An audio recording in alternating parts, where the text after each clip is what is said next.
I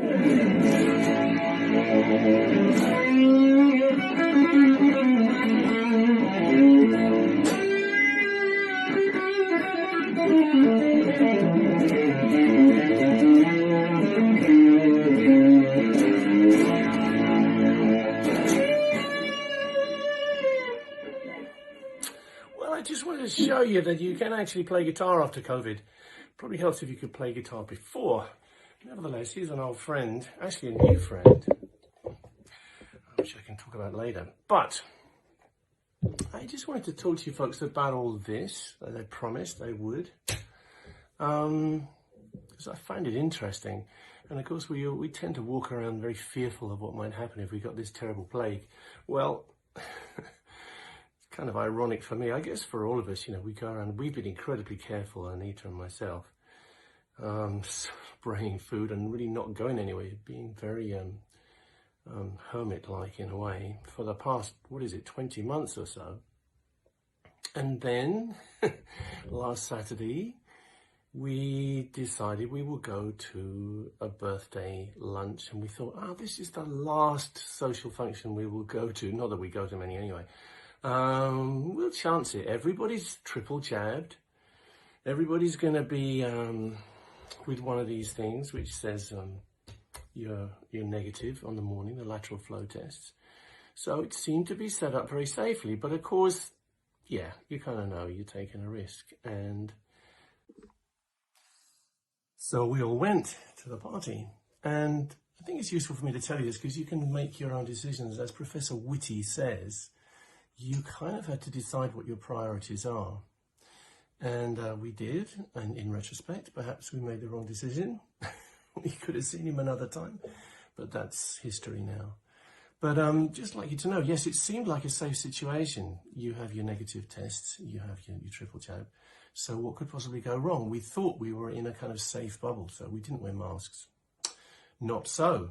So it's worth knowing that. Now, if it had been a board meeting where everybody's sitting a long way apart, maybe that wouldn't have been the case. But the new strain seems to be, the new variant seems to be so incredibly transmissible. I'm not even sure that would be safe. This thing is spreading at such an alarming rate.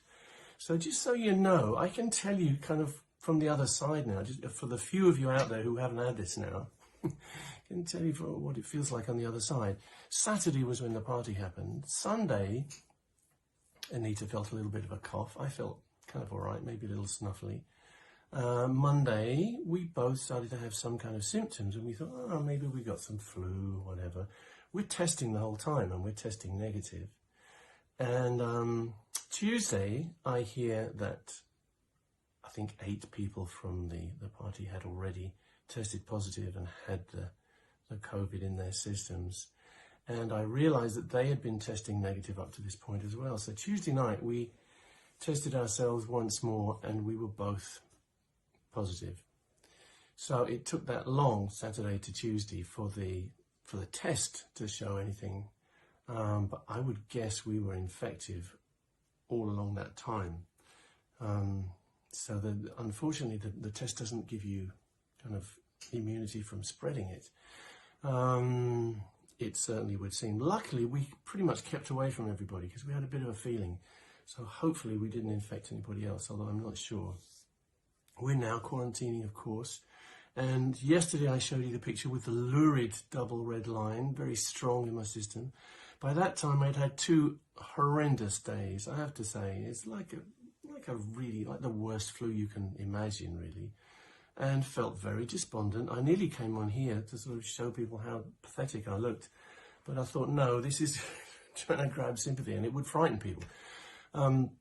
But yeah, we were both poorly, me particularly. I was pathetic and just didn't want to talk to anyone, didn't want to see anyone, couldn't get out of bed. I was just filled with a mess in the head and all the flu symptoms, a terrible cough. Now, Saturday, this is day 7, you saw the test and it seems that the red line is weaker. And I feel pretty good. Actually, I felt pretty good the last couple of days. So this thing does go away. But of course, there are so many people in hospitals right now who weren't jabbed, who are right on the line between life and death. And I can't emphasize to you enough, this is not the response that my body would have made on its own. It's making this response because I've had 3 Pfizer jabs. And I beg you and implore you to go and get jabbed if you're not already.